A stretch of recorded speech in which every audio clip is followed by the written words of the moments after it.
जिज्ञासु मित्रों, बहुत बहुत अभिनंदन है आपका हमारे चैनल दिव्य सृजन स्पिरिचुअल में।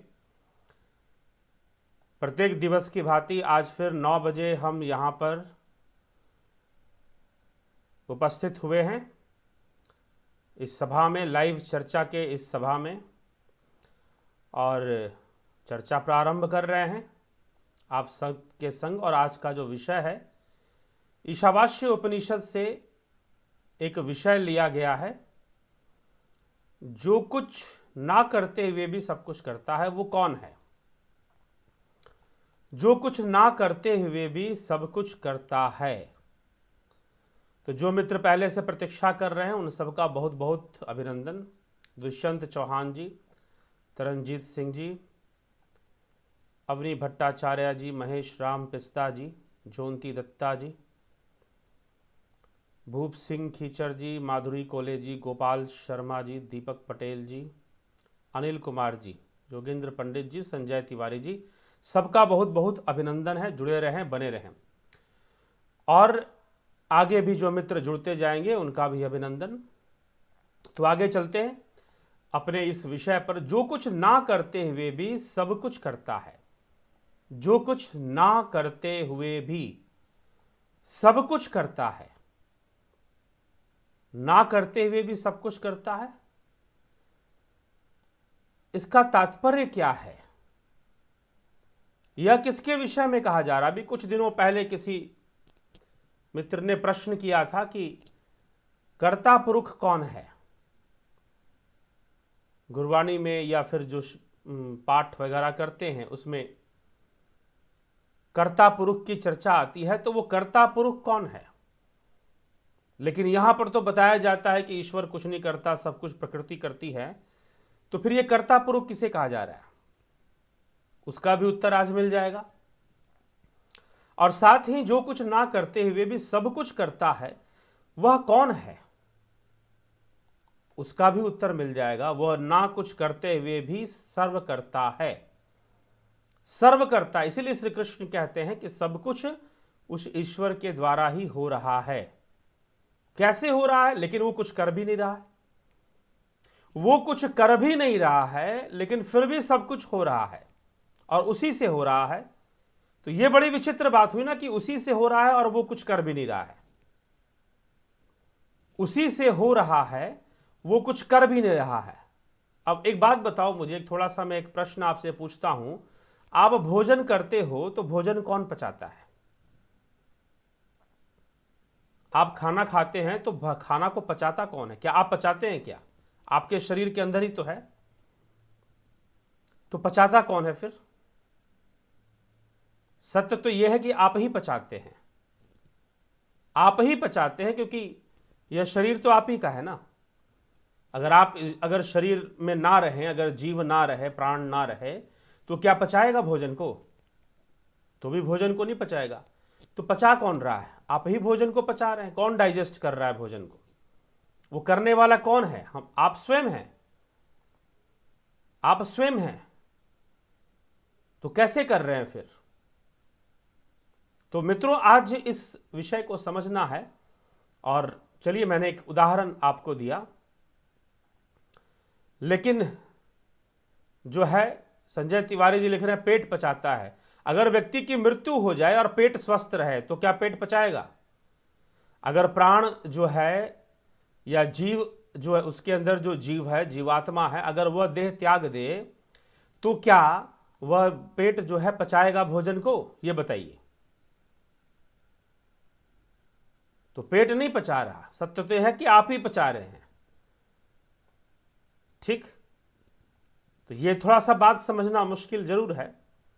आगे चलते हैं कि ईशावास्य उपनिषद में क्या कहा जा रहा है इस विषय में, हम उसको भी देख लें। तो कहा जा रहा है, अनेज देकम मनसो जवियो नैन देवा आपनु वन पूर्व मर्षत तदभावतो अन्यांतेति तिष्ठत अस्मिन्नयो मातरिश्वा दधाति। अर्थात क्या कहा जा रहा है, उपनिषदों के माध्यम से थोड़ा सा हम इसको स्पष्ट करें। तो कहा जा रहा है कि वह सर्वंतर्यामी सर्वशक्तिमान, वह आत्म तत्व अपने स्वरूप से विचलित ना होने वाला, वह आत्म तत्व अपने स्वरूप से विचलित ना होने वाला, एक तथा मन से भी तीव्र गति वाला, मन और इंद्रियों से भी अधिक तीव्र गति आत्मा की है। इसे इंद्रियां प्राप्त नहीं कर सकती क्योंकि यह उन सबसे पहले गया हुआ है। वह स्थिर होने पर भी अन्य सभी गतिशीलों को अतिक्रमण कर जाता है। यद्यपि आत्मा स्थिर है, लेकिन फिर भी जितनी भी गतिशील वस्तुएं हैं उनका अतिक्रमण आत्मा कर जाता है। उसको छू पाना, मन जैसे, मन कितनी तीव्र रोशनी, प्रकाश भी इतनी तेजी से नहीं भाग सकता जितनी तेजी से मन भागता है, लेकिन मन उस आत्मा की गति की बराबरी फिर भी नहीं कर सकता। यद्यपि आत्मा स्थिर है। देखिए, कहा जा रहा है कि वह आत्मा तो स्थिर है, लेकिन फिर भी उसकी मन इतना गतिशाली है, इंद्रियां इतनी गतिशाली हैं और प्रकाश की किरणें भी बहुत गतिशाली हैं, लेकिन फिर भी उस आत्मा को छू नहीं सकती। इसलिए यहां पर कहा गया कि इसे इंद्रिय प्राप्त नहीं कर सकी क्योंकि यह उन सबसे पहले गया हुआ है। वह स्थिर होने पर भी अन्य सभी गतिशीलों को अतिक्रमण कर जाता है। स्थिर होने पर भी सभी गतिशील पदार्थों को, वस्तुओं का अतिक्रमण कर जाता है, इतना उसकी शक्ति है। उसके रहते हुए ही वायु समस्त प्राणियों के प्रवृत्ति रूप कर्मों का विभाग करता है और वही सब कुछ करने वाला है। वे सर्वंतर्यामी आत्मतत्व अचल और एक है तथा मन से भी अधिक तीव्र वेग युक्त है। यहां पर अर्थ लिखा जा रहा है इस श्लोक का। जहां तक मन की गति है उससे भी कहीं आगे पहले से ही विद्यमान है।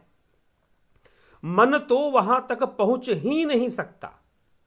वे सबके आदि और ज्ञान स्वरूप है, अथवा सबके आदि होने के कारण सबको पहले से ही जानने वाला है, पर उनको देवता तथा महर्षि गण भी पूर्ण रूप से नहीं जान पाते। जितने भी तीव्र वेग युक्त बुद्धि, मन और इंद्रिया अथवा वायु आदि देवता हैं, अपनी शक्ति भर परमेश्वर के अनुसंधान में सदा दौड़ लगाते रहते हैं, परंतु उस आत्मा नित्य अचल रहते हुए ही उन सबको पार करके आगे निकल जाता है। वे सब वहां तक पहुंच ही नहीं पाते। असीम की सीमा पता ससीम को कैसे लग सकता है, बल्कि वायु आदि देवताओं में जो शक्ति है, अर्थात देवताओं की शक्ति क्या है? प्रकृति की शक्ति है। वायु, अग्नि आदि जो देवता हैं वास्तव में प्रकृति की ही तो शक्तियां हैं। तो देवता क्या है? वो हमें जो जीवन दे रहे हैं और देने के कारण ही वो देवता हैं। तो वायु, अग्नि आदि ये जितनी भी शक्तियां हैं जो देवता हैं, उनकी जो शक्ति है, उनकी जो शक्ति का आधार है, बल्कि वायु आदि देवताओं में जो शक्ति है जिसके द्वारा वो जल वर्षण, प्रकाशन, प्राण धारण आदि कर्म करने में समर्थ होते हैं, वह इन अचिंत्य शक्ति आत्मा, आत्म तत्व की शक्ति का एक अंश मात्र ही है। उनका सहयोग मिले बिना ये सब कुछ भी नहीं कर पाते। इसीलिए वह आत्म तत्व कुछ ना करते हुए भी सब कुछ करने वाला बनता है। ठीक, वह कुछ ना करते हुए भी सब कुछ करने वाला बन रहा है। क्यों बन रहा है? क्योंकि उसके, इसीलिए गीता के, श्रीमद् भगवद गीता के हम जहां पर भगवान कह रहे हैं 9वें अध्याय के 10वें श्लोक में कि प्रकृति ही सारी रचना करती है, बिल्कुल सत्य बात है। सारी रचना प्रकृति ही कर रही है, इसमें कोई संशय नहीं है। श्री कृष्ण भी यही कह रहे हैं, उपनिषद भी मानते हैं इस बात को, और सांख्य योग दर्शन तो मानता ही है कि प्रकृति की शक्ति से सब कुछ हो रहा है। लेकिन प्रकृति के पास जो शक्ति है वो कहां से आ रही है, वो कैसे प्राप्त हो रही है, उसका विकास कैसे हो रहा है? तो श्री कृष्ण कहते हैं, मया अध्यक्षेण प्रकृति सूयते सचराचरम हेतुनानेन कौन्तेय जगद्विपरिवर्तते। हे अर्जुन, मुझ अधिष्ठाता के सकाश से प्रकृति चराचर सहित सर्व जगत को रचती है। एक बात बताइए कि पंखा घूम रहा है और हवा आपको मिल रही है, एसी चल रहा है, गर्मी के मौसम में अब गर्मी धीरे धीरे शुरू हो रही है, ठंड से गर्मी, उत्तर भारत में तो इस वर्ष काफ़ी अधिक ठंड रही, लगभग सभी राज्यों में, बिहार, उत्तर प्रदेश और दिल्ली, हिमाचल का तो छोड़ दीजिए, वहाँ तो बहुत अधिक ठंड, पंजाब आदि में। तो ठंड बहुत रही, अब धीरे धीरे गर्मी की ओर हम बढ़ रहे हैं, धीरे धीरे, पूरी तरह से ठंड अभी भी ना गई है। तो अब प्रकृति, हम जब गर्मी के मौसम में एसी चला देंगे, पंखा चला देंगे, तो एसी से जो ठंडी हवा आ रही है वो कौन दे रहा है? एसी दे रहा है या बिजली दे रही है? ये बता दीजिए। निश्चय ही एसी दे रहा है, क्योंकि अगर बिजली देती तो फिर तो टीवी से भी ठंडी हवा आ जाती, फिर तो टीवी से भी ठंडी हवा आ जाती। निश्चय ही एसी ही दे रहा है, लेकिन एसी का काम करना किसके ऊपर निर्भर है, या टीवी का काम करना? आपके यहां एलईडी टेलीविजन है, क्या उसमें से ठंडी हवा आती है? नहीं आती। एसी चलाओगे तो एसी में से ठंडी हवा आती है। तो एसी का संपूर्ण कार्य किसके ऊपर निर्भर है? बिजली के ऊपर। टीवी का भी बिजली पर निर्भर है। अभी अगर आप इस लाइव को देख रहे हैं वो भी बिजली पर निर्भर है, ठीक है।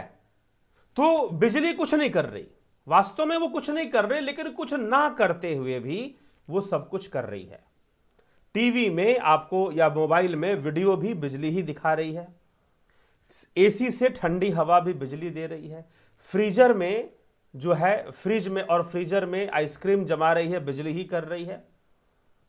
और आपके जो वो होते हैं माइक्रो ओवेंस होते हैं, उसमें अगर कुछ आप खाना पकाते हैं या गर्म करते हैं तो वो भी बिजली ही कर रही है।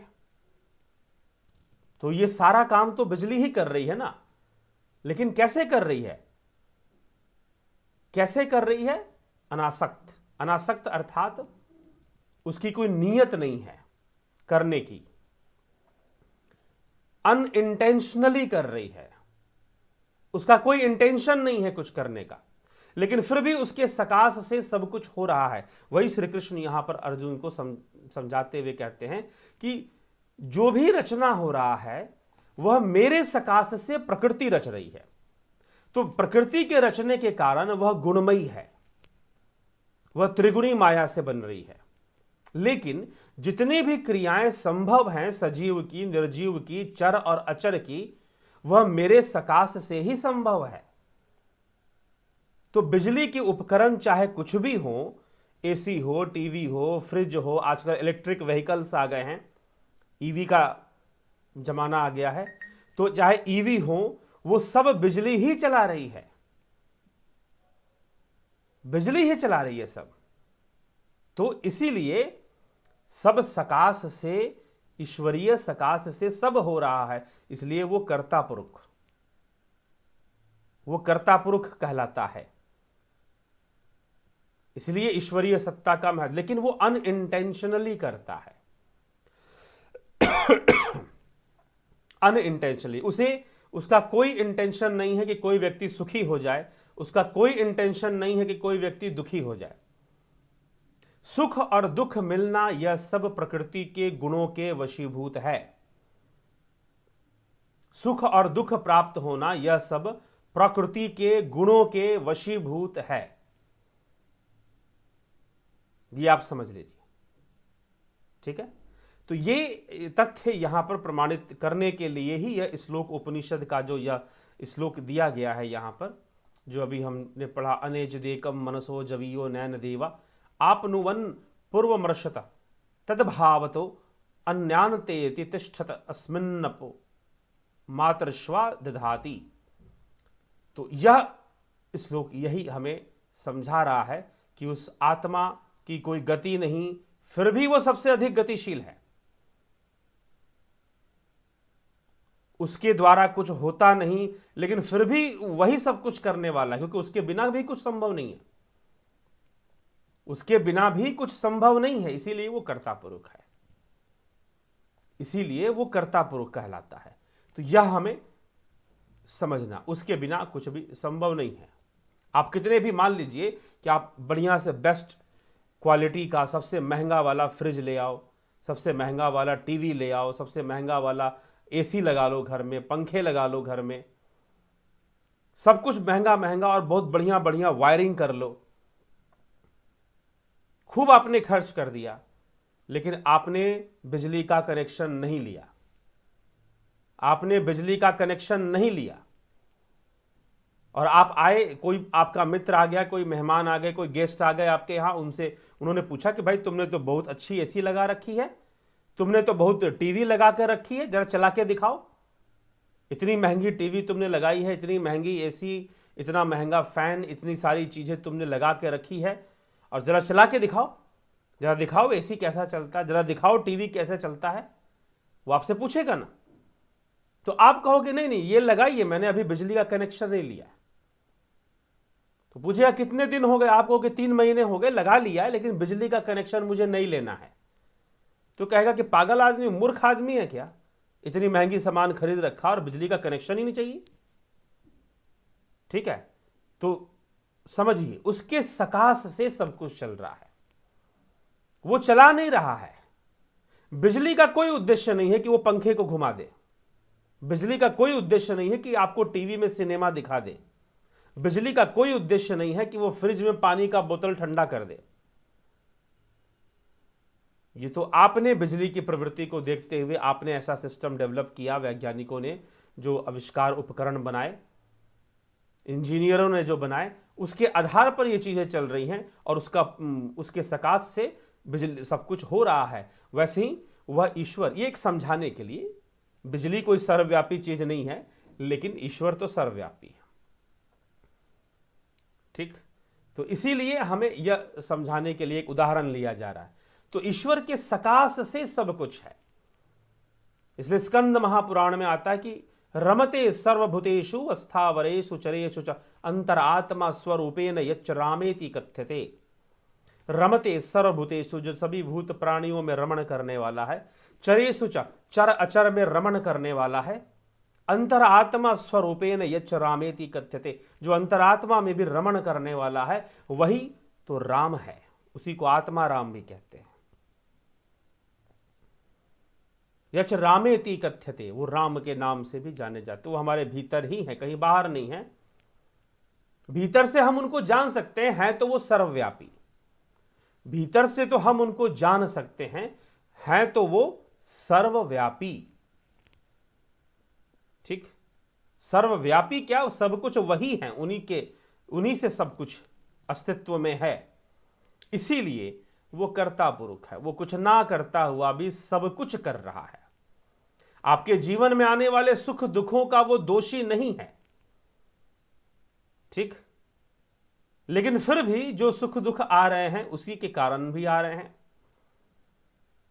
निश्चय ही पंखा हवा दे रहा है, लेकिन पंखा बेचारा अकेले क्या कर लेगा जब बिजली उसके साथ ना हो। तो ये विषय अच्छे से हमें स्पष्ट हो जाएगा तो ये प्रश्न भी समाधान हो जाता है कि कैसे चीजें हो रही हैं, उसी के सकाश से हो रही हैं। तो हमें उसको, उस आत्म तत्व को जानना है।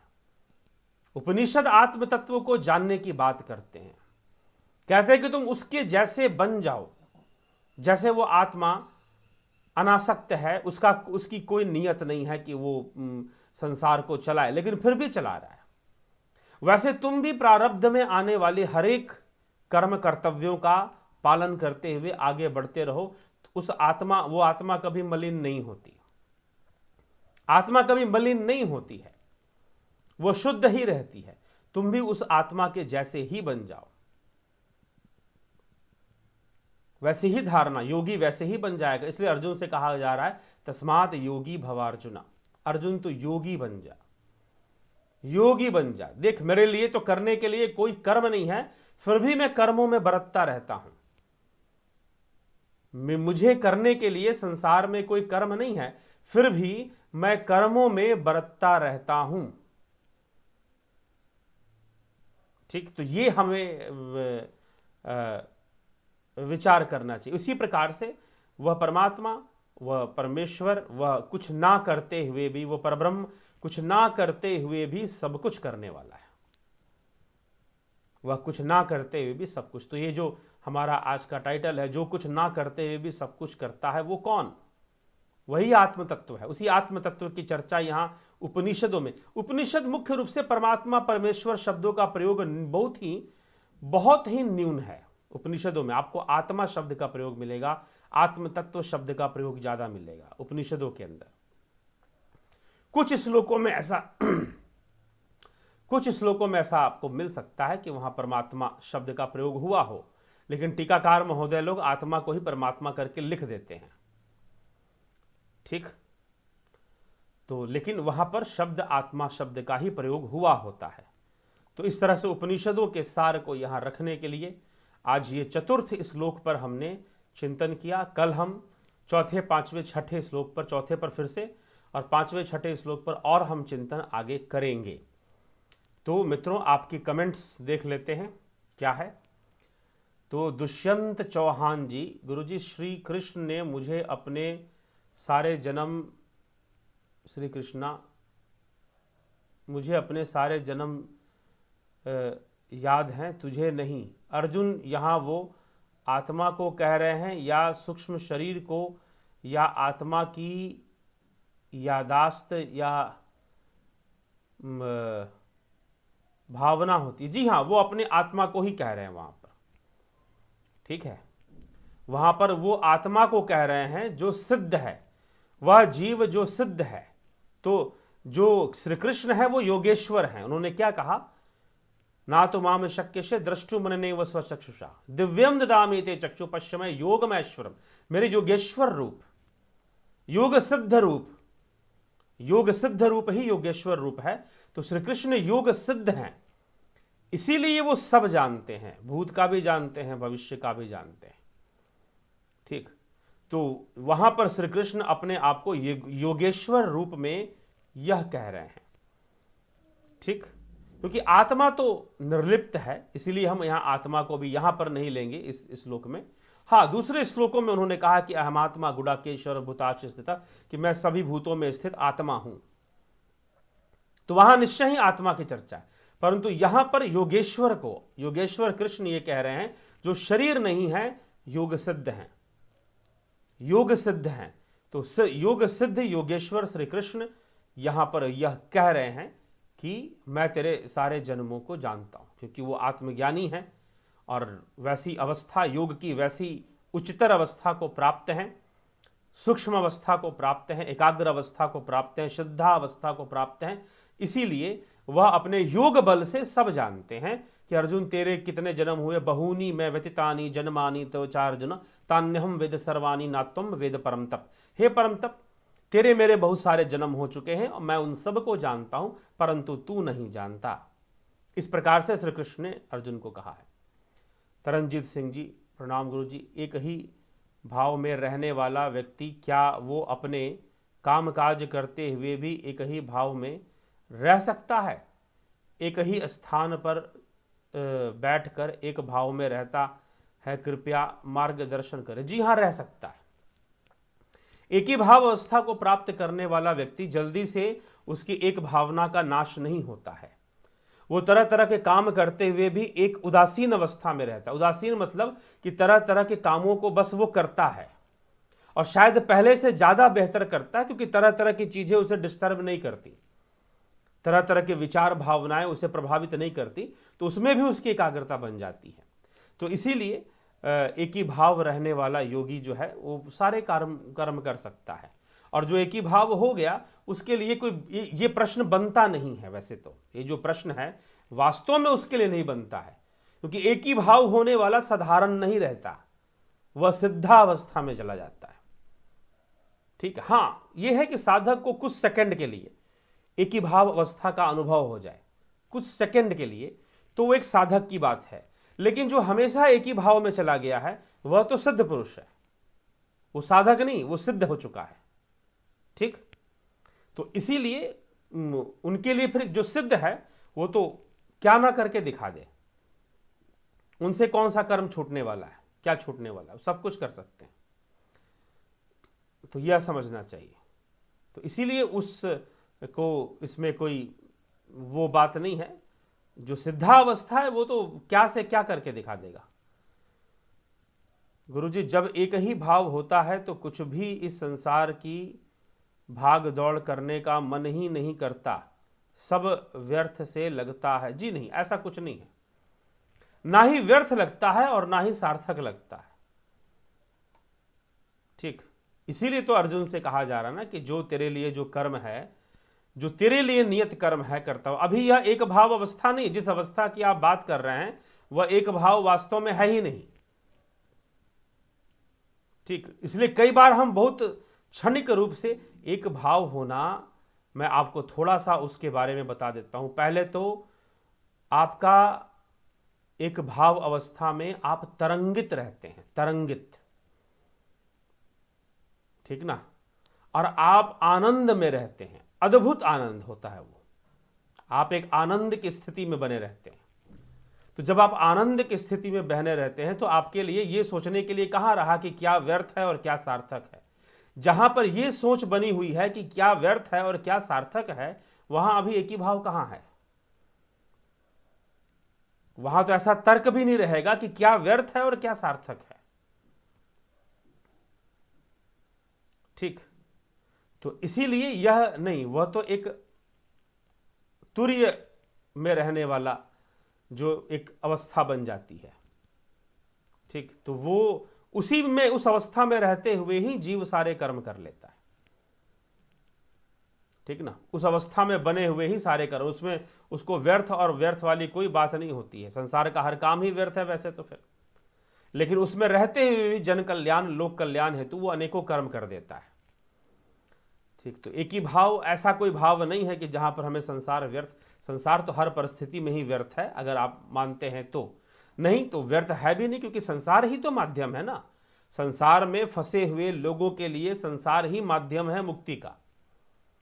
प्रकृति ही योग माया भोग माया, योग माया भी है जो मुक्ति दिलाती है, प्रकृति ही मुक्ति दिलाती है, प्रकृति ही मोक्ष का साधन बनती है।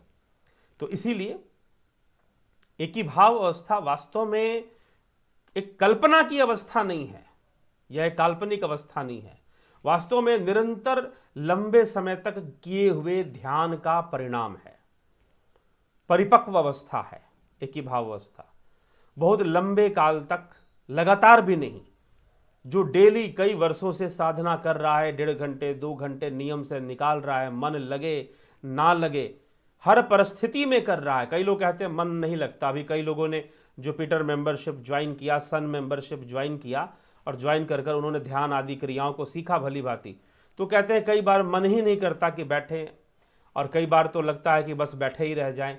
तो मन तो यही है, लेकिन आपको नियम से बनाकर बैठना है। जो जिन्होंने सही से प्रयास किया है, निश्चय ही वह एक ही भाव अवस्था को अनुभव करने लग जाते हैं।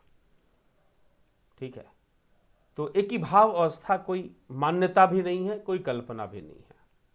ठीक, निरंतर कई वर्षों तक किए हुए अभ्यास का परिणाम के रूप में वो आता है।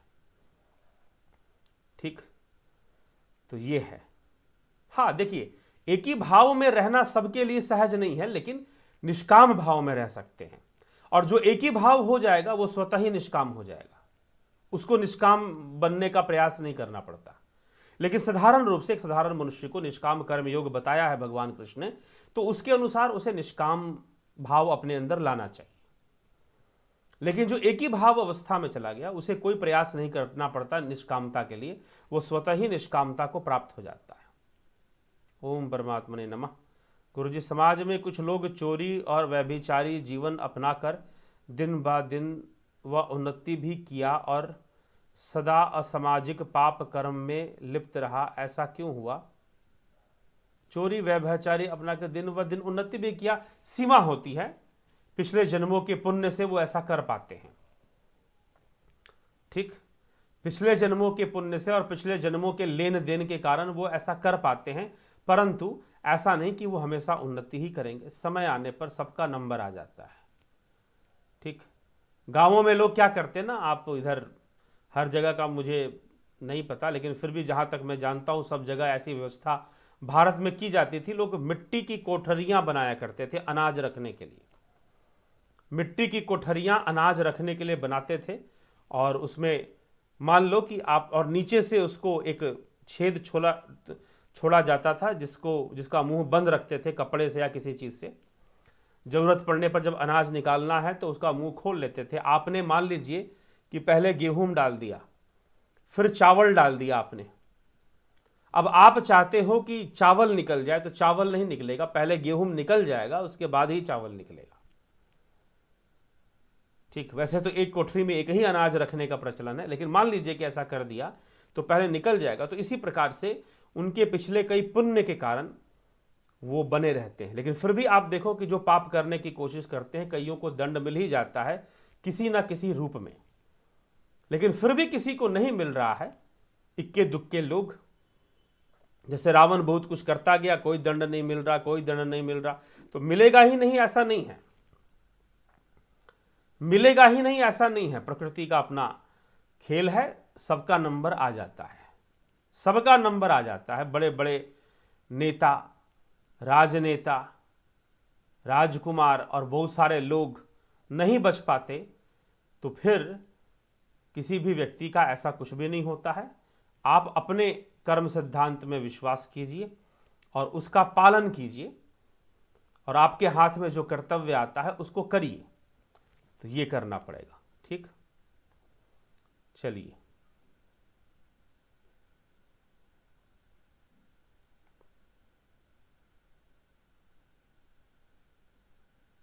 ईशावास्य उपनिषद 16वां आएंगे, उस पर चर्चा करेंगे, अभी तो बीच में और भी श्लोक हैं।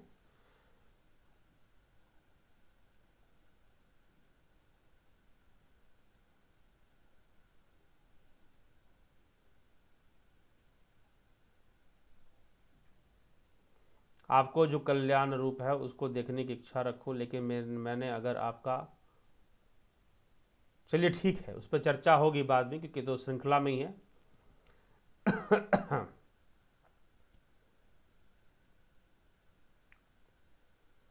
हम्म,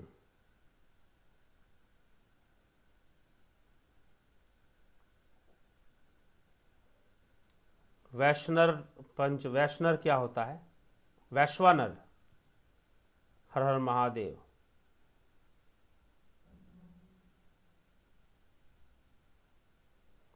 जो भी श्लोक की चर्चा करते हैं उसका क्रम बताते ही बताते हैं।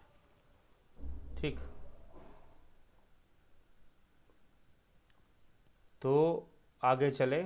अभी तो चर्चा किए, आपको क्रम बताए कि भाई चौथे श्लोक पर चर्चा हुई, आज ईशावास्य उपनिषद के चौथे श्लोक पर चर्चा हुई है।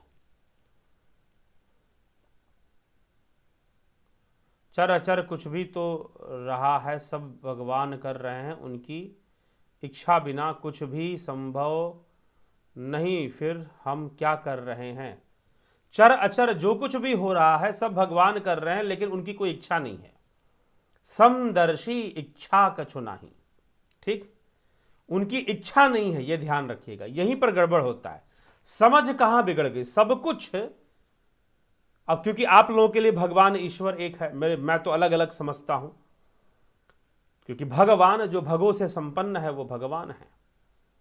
ईश्वर तो भावातीत, ब्रह्म तो भावातीत है, यद्यपि वही सगुण हो रहा है, भाव में आ रहा है, लेकिन वो सर्वव्यापी अपने भावातीत अवस्था में है। तो वही सब कुछ कर रहे हैं, लेकिन उनकी कोई इच्छा नहीं है, ये ध्यान रखिएगा। अनइंटेंशनली, नो इंटेंशन, उनका कोई इंटेंशन नहीं है कुछ करने का।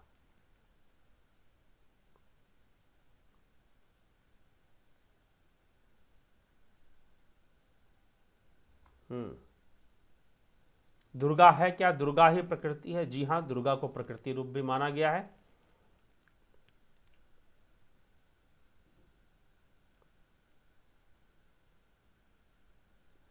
एक बार प्रकृति पर अलग से आपकी भाषा में वीडियो बनाए, पहले बना हुआ योग शास्त्र में के चैनल पर जाएंगे, उसमें बना हुआ वैसे एक वीडियो, लेकिन आप कह रहे हैं तो एक वीडियो जरूर आएगा इस विषय पर।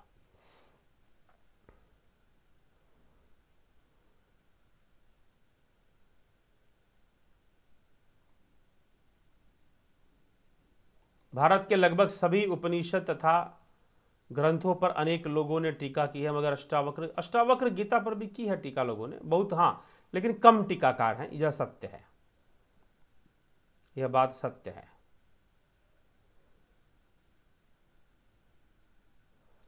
गुरुजी, तत्वदर्शी संत की पहचान हम संसारी में कैसे पहचाने, और तत्वदर्शी संत के ज्ञान में ज़्यादा गुणों होते हैं। गुण की वाली कोई बात नहीं है। तत्वदर्शी जो तत्व की चर्चा करेगा, तत्वदर्शी तत्व की चर्चा करेगा, ठीक है। बाकी माया की चर्चा करेंगे, तो चर्चा से ही आप समझ सकते हैं। तो तत्व की चर्चा करना, यह भी आपको पता होना चाहिए कि तत्व क्या है, तभी जाकर तत्व की चर्चा समझ में आएगी। और वो तत्व तक पहुंचने का मार्ग आपको देगा, तत्व ज्ञान का आपको मार्ग देगा कि भाई इस प्रकार से साधना करते हुए, ध्यान करते हुए तत्व ज्ञान को प्राप्त हो जाओ, वो मार्ग देगा। लेकिन तत्व लीन होना आपका काम है, ठीक, वो आप अपनी साधना से कर पाएंगे। इसीलिए जो माया की चर्चा करे, इधर उधर की चर्चा करे, और जो तत्व की चर्चा करे और तत्व ज्ञान के मार्ग पर चलने का मार्ग दे, आपको विधि दे, ठीक, उसी से आप पहचान सकते हैं, और दूसरा कोई उपाय नहीं।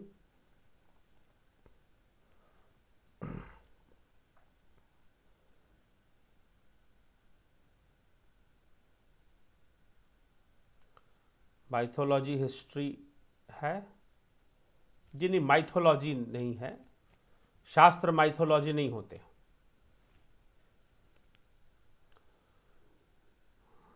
इंसान बुरे कर्म क्यों करता है? तमोगुण के वशीभूत, रजोगुण के वशीभूत, अहंकार के वशीभूत बुरे कर्म करता है। जीवात्मा की संख्या फिक्स्ड है जी? नहीं, यह तो प्रकृति है, बनाई जा रही है, ठीक ना।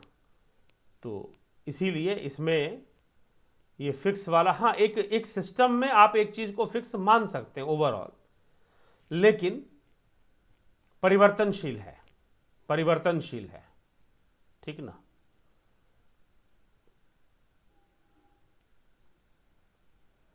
गुरुजी, बिना इच्छा के संसार कैसे उत्पन्न हुआ? प्रकृति से उत्पन्न हुआ, प्रकृति के 3 गुणों से। 3 गुणों में इच्छा है ना, वहां इच्छा आती है। फिर 3 गुणों के वशीभूत इच्छाएं उत्पन्न होती हैं। परमात्मा की कोई इच्छा नहीं है।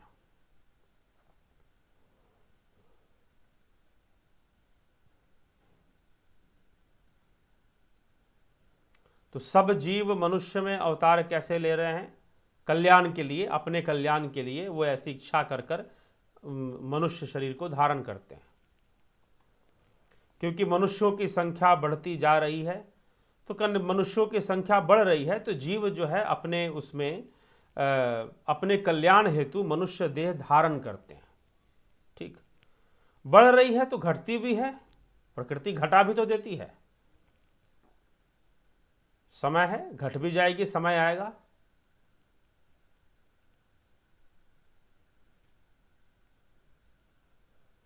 गुरु जी, अनाहत नाद में सदैव एक ही भाव रहना, सुरती है जी, सुरती, सुरती में रहना है वो। अच्छे लोग दुख पाते हैं, बुरे लोग सुख पर पूरा वीडियो बनाए। अच्छे लोग दुख पाते हैं और बुरे लोग सुख पाते हैं, ऐसा कुछ भी नहीं है। ये तो आपका एक वहम मात्र है, ठीक है, कि अच्छे लोग सुख पाते हैं और बुरे लोग सुख नहीं पाते, मतलब बुरे लोग सुख पाते हैं और अच्छे लोग सुख नहीं पाते हैं, ऐसा कुछ भी है ही नहीं। अच्छे लोगों की क्या परिभाषा है? क्या जो दुखी हो रहे हैं वही सारे अच्छे हैं क्या? सब अपने अपने कर्मों का फल भोग रहे हैं, बस। तो इसमें ऐसा कुछ नहीं कि अच्छे लोग दुख भोग रहे हैं और बुरे लोग जो है वो बड़ा सुख भोग रहे हैं, ऐसा कुछ नहीं है। तो ये आप समझ के चले। हाँ, किसी किसी का समय होता है, काल होता है, किसी किसी को समय में अपनी मन मर्जी की छूट प्रकृति के द्वारा उसे मिल जाती है, तो कुछ समय के लिए वो कर लेता है, कुछ समय के लिए वो कर लेता है, ठीक है। तो ये हमें समझना पड़ेगा।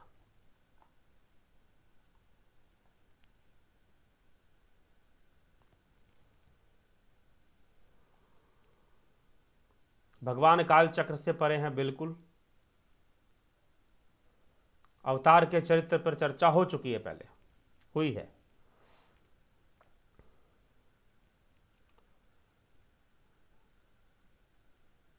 अगर सुख को दुख, दुख को सुख माना जाए तो कोई दुख नहीं, कोई सुख नहीं। मानने का कोई विषय नहीं है, मानने की अवस्था से ऊपर रहिए, जानने की अवस्था में आइए, जानने की अवस्था में। ठीक है, हम कोई दुख को सुख मान ले, किसी को 10 डंडे पड़े तो क्या वो उसे सुख मानेगा? प्रैक्टिकल बात नहीं रह जाती ना कि आप सुख को दुख मान लेंगे, दुख को सुख मान लेंगे, बस हो गया जी। क्या एक काल्पनिक जिंदगी जिएंगे, कल्पना में जिएंगे? जी नहीं। योगी बनिए, तस्माद योगी भवार्जुन। अर्जुन से कहा गया तस्माद योगी भवार्जुन, है अर्जुन तू योगी बन।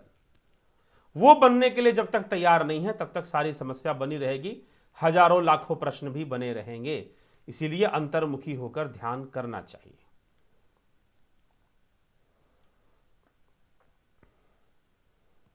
मनुष्य शरीर के बाद कहीं भी अपने कर्म संस्कार के वशीभूत 84 लाख योनियों में किसी भी योनि में जीव जा सकता है। अगर जीव ईश्वर का अंश है तो इसकी उत्पत्ति को तो हुई है, और जो उत्पन्न होता है वह समाप्त भी होता है। जी हां, जीव का मोक्ष होता है।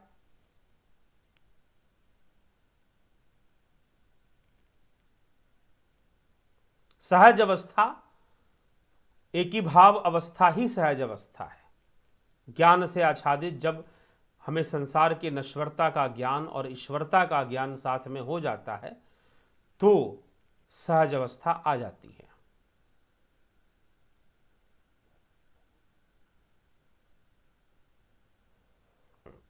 गुरुजी, काल पुरुष कौन है? काल पुरुष जो काल को चलाने वाला है वो काल पुरुष है।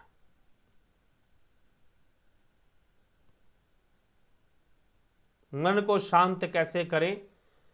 मन को शांत कैसे करें बताइए, कैसे मन शांत होगा? मन, पहली बात तो मन अशांत क्यों है? मन की अशांति क्यों है? मन की अशांति इसलिए है क्योंकि आपने मन को क्या बजा दिया है, क्या बना दिया है? ढोल बना दिया है। कभी इधर से पिटा जाएगा, कभी उधर से पिटा जाएगा, 50 तरह के विचार आपने उसका दरवाजा खोल रखा है। आओ भी भैया, जिसको आना है आ जाओ। तो कोई विचार प्रवेश करते रहते हैं और मन में जाकर हमारे मन का बैंड बजा देते हैं। तो चित्त वृत्ति निरोधा का जो मार्ग है वह शांति का मार्ग है। जितना बाहर जाओगे, जितना इंद्रिय अनुभूतियों की ओर भागोगे, तो 5 इंद्रियां हैं, आंख, कान, नाक, त्वचा, जिह्वा। तो इन 5 इंद्रियों से जो भी ग्रहण कर रहे हैं आप, वो अनेकों रूप में आ रहे हैं। तो ये संसार नित्य परिवर्तनशील है, संसार नित्य ही चंचल है, संसार नित्य ही अशांत है। जितना बाहर भागोगे उतने अशांत हो जाओगे, और जितना भीतर भागोगे, उस आत्मा की ओर भागोगे, उसको जानने की कोशिश करोगे, उतने शांत हो जाओगे। आपने पूछा ना कि मन को शांत करने का उपाय क्या है? तो यही उपाय है कि अंतर्मुखी होकर उस आत्म यात्रा में निकलो। Journey to self realisation, journey to self realisation. वह जर्नी को शुरू कर दो तो शांति मिलेगी। बाहर जितना भागोगे सुखी होने के लिए कि मुझे ये मिल जाए तो मैं सुखी हो जाऊंगा, मुझे वो मिल जाए तो मैं सुखी हो जाऊंगा, मुझे ऐसा मिल जाए तो मैं सुखी, वैसा मिल जाए तो मैं सुखी, जितना बाहर भागोगे, क्योंकि बाहर की दुनिया क्या है? अशांत है, नित्य परिवर्तनशील है। वह आत्मा ईश्वर है, वह परिवर्तनशील नहीं, वह नश्वर नहीं। उस आत्मा की ओर जाओगे, अंतर्मुखी होकर, आत्ममुखी होकर आत्मा की ओर जाओगे तो सुखी हो जाओगे, शांत हो जाओगे। शांति पाने का यही एक उपाय है। अरे भैया, एक बात बताओ, अगर गर्म चीज को छुओगे तो गर्मी ही तो मिलेगी, ठंडी चीज को छुओगे तो ठंडक मिलेगी, हीटर में हाथ डालोगे तो हाथ गर्म हो जाएगा, फ्रिज में डाल दोगे तो ठंडा हो जाएगा। वैसे ही यह संसार नित्य परिवर्तनशील है, चंचल है, अशांत है। इसकी ओर जितने भाग करोगे उतने अशांत हो जाओगे, और वह आत्मा नित्य शांत है, स्थिर है। उस आत्मा की ओर जब जाओगे तो शांत हो जाओगे। बस यही शांति का मार्ग है, यही शांति का मार्ग है। ठीक, जो आपने पूछा कि मन को शांत कैसे किया जाए।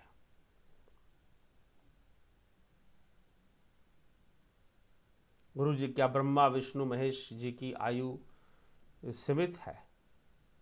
जी हाँ, इनकी भी आयु सीमित हो सकती है, लेकिन फिर भी साधारण मनुष्यों की तुलना में उसे हम सीमित नहीं मान सकते। उनकी स्वेच्छा है, वह सिद्ध हैं, तो उनकी स्वेच्छा है। ठीक, लेकिन फिर भी अगर हम पुराणों को पढ़ेंगे तो उसमें ब्रह्मा की आयु मिलेगी, आपको बताई जाती है। वो कल्पों में होता है, कल्पों में, वर्षों में नहीं, कल्पों में। और एक कल्प के अंदर 4 युग बीत जाते हैं, तो वो कल्पों में होता है। तो विचार कर सकते हैं कि वो अतुलनीय है।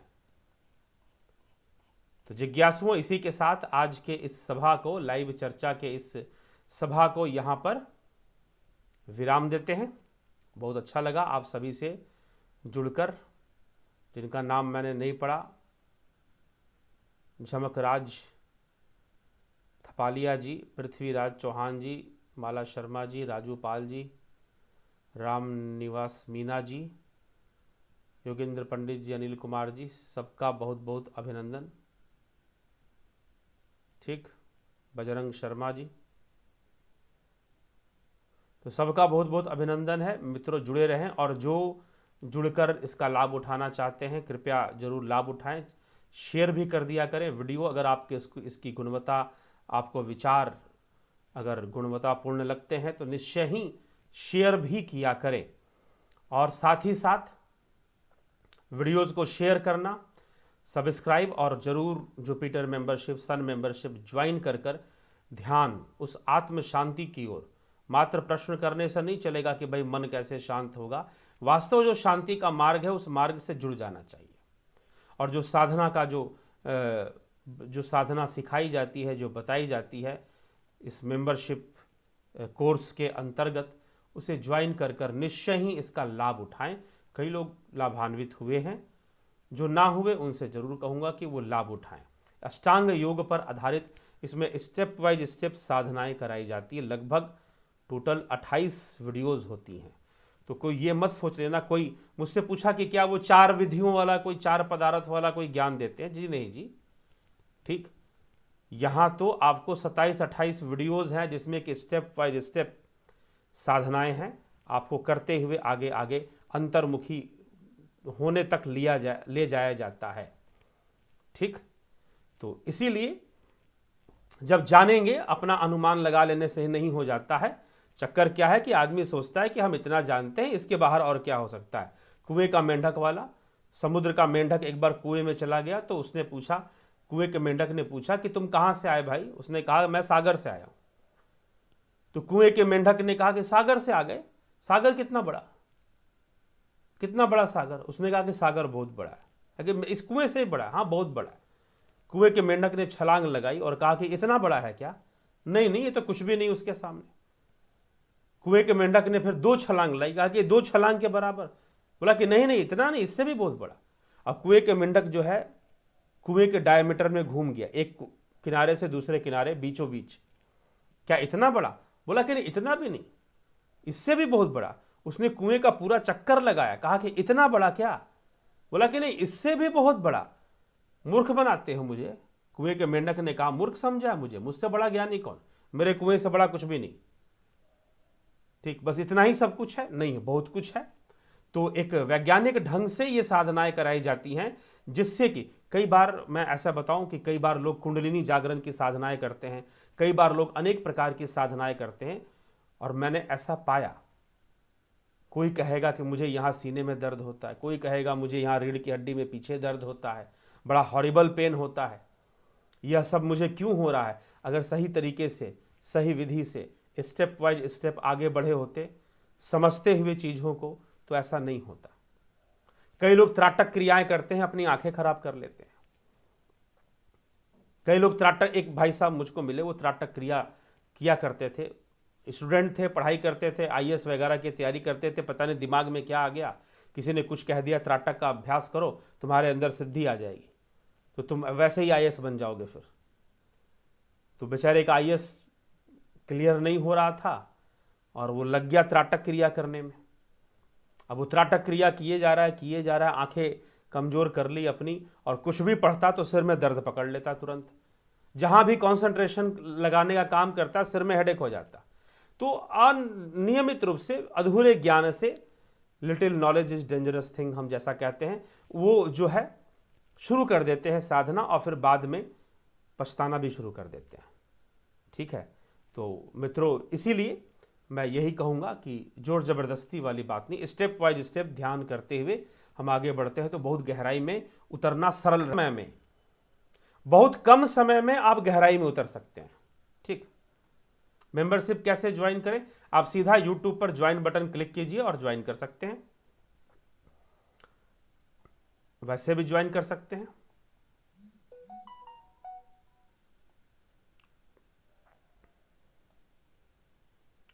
तो मेंबरशिप ज्वाइन करने के लिए आप YouTube पर ज्वाइन बटन क्लिक कर कर ज्वाइन कर सकते हैं। अन्यथा अगर वहां पर आपको कोई असुविधा हो रही है ज्वाइन करने में, जुपिटर मेंबरशिप जाकर वहां ज्वाइन करें। सन और जुपिटर दो ही है साधना के लिए, बाकी मून भी है और मार्स भी है, तो उसमें कोई कोर्स फिलहाल नहीं चल रहा है। एक एस्ट्रोलॉजी का सिखाने का कुछ कोर्स है उसमें, तो वो अलग से चल रहा है, उसमें नहीं चल रहा है वो, उसके लिए अलग से कुछ लोग संपर्क किए हैं तो वो करेंगे। तो ये है, तो सन और जुपिटर यही मेंबरशिप आपको ज्वाइन बटन क्लिक कर कर वहां जाकर करना। अगर उसमें आप असफल हो रहे हैं या कोई असुविधा महसूस हो रही है तो हमें व्हाट्सएप मैसेज कर कर जानकारी ले लीजिए कि हमें मेंबरशिप के बारे में आपको बता दिया जाएगा, फिर आप ज्वाइन उसको कर सकते हैं।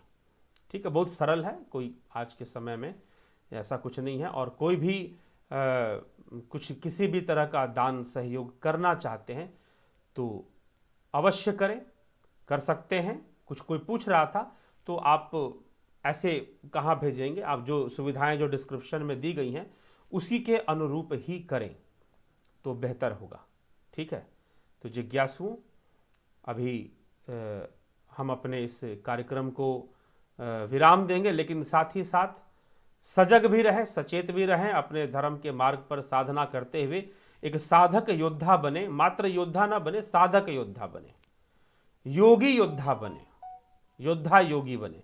तो योग भी होगा तो पता चलता है योगी के अंदर वो विवेक होता है, वो स्थिरता होती है कि बुराइयों को भी दूर करने की क्षमता उसके अंदर विकसित हो जाती है। तो इसीलिए बुरी चीज़ों से बचें और अपने सनातन धर्म के प्रति भी सजग रहें और निश्चय ही प्रतिक्रियावान भी रहें, प्रतिक्रिया भी दिया करें। बिल्कुल न्यूट्रल होने की ज़रूरत नहीं है, क्योंकि सामाजिक, एक देखिए अभी हम यहाँ पर इस चैनल पर ज़्यादातर हम आध्यात्मिक बातें करते हैं, शास्त्रीय और अंतर्मुखी होने की बातें करते हैं, लेकिन कभी कभी कुछ कुछ वीडियो में आपने देखा होगा कि सामाजिक तथ्यों को भी रखा जाता है। जैसे मैंने पीछे राष्ट्र के ऊपर बोला था कि शास्त्र सम्मत तरीके से राष्ट्र क्या है उसको भी जानना चाहिए, इसलिए जो बाहरी माहौल है उसको भी समझना जानना चाहिए। और ऐसी दुखद घटनाएं जैसे कि दिल्ली में आपने सुना कि एक रिंकू शर्मा नामक एक युवक की किस प्रकार से हत्या हुई है, तो हमें ऐसी घटनाओं को रोकने के लिए भी स्वयं को सशक्त और सजग करने की आवश्यकता है। उसके लिए भी जरूरी है कि हम एक अच्छे साधक भी बने, क्योंकि साधक और योगी के कार्य करने का तरीका साधारण व्यक्ति की तुलना में बहुत अलग हो जाता है, वो ज़्यादा सचेत ढंग से किसी कार्य को करता है। तो इसीलिए धर्म योद्धाओं को, जो चाहे किसी भी संगठन के नाम पर, रिंकू शर्मा किसी संगठन से जुड़े हुए थे, किसी भी संगठन के नाम पर आप धर्म योद्धा होने का दावा करते हैं या धर्म योद्धा बनते हैं, साथ ही साथ अर्जुन की भांति योगी भी बन जाइए, योगी भी बन जाइए, ताकि इंद्रियों, वाणी, इन सब पर एक मजबूत नियंत्रण आ सके, एक सचेत अवस्था में आप रह सके। तो निश्चय ही वैसे योगी योद्धाओं के द्वारा ही सामाजिक धर्म की स्थापना संभव है। तो हमें सजग सचेत जरूर रहना चाहिए, उन सब चीज़ों को हम नकार नहीं सकते, इग्नोर नहीं कर सकते। भैया डेली आपको घर में झाड़ू लगाना पड़ता है, सफाई करनी पड़ती है, मत करो कौन कह रहा है करने के लिए, नहीं करोगे तो खुद ही बीमार पड़ोगे, खुद ही परेशान हो जाओगे। इसलिए ये मत सोचना कि हम कबूतर की तरह आंखें बंद कर लेंगे और कुछ नहीं होगा, ये मत सोच लेना। इसलिए स्वयं को सशक्त करने में लगे रहना चाहिए, इसमें कोई दो राय नहीं है। जरूर प्रयासरत रहना चाहिए उसके लिए भी। और सभी देशवासी चाहे जिस भी देश के किसी भी कोने में रह रहे हों, उन सभी सनातन धर्मियों को इस बात पर बाह्य अपने, देखिए अंदर से तो हमारे अंदर मजबूती आएगी ही आएगी योग साधना से, लेकिन सामाजिक मजबूती के लिए भी हमें अंदर से मजबूत होना जरूरी है। इसलिए योगी बनना जरूरी है और योग करते हुए सामाजिक धर्म की रक्षा भी जरूरी है, ठीक ना। उसके लिए भी स्वयं को सशक्त करना आवश्यक है, तो उस पर कोई ध्यान नहीं देना वह भी उचित नहीं होगा। तो चलिए इसी के साथ विचारों को मैं अपना विराम दूंगा। चलते चलते मुझे याद आ गया कि यह एक विषय भी जो घटना घटी है दिल्ली के अंदर वह निंदनीय है और अत्यंत ही घृणित भी है। तो वैसी घटना ना घटे, अगर हम और सजग हो जाएं और संगठित हो जाएं और सचेत हो जाएं तो धीरे धीरे यह सब भी रुक जाएगा। बहुत बहुत धन्यवाद।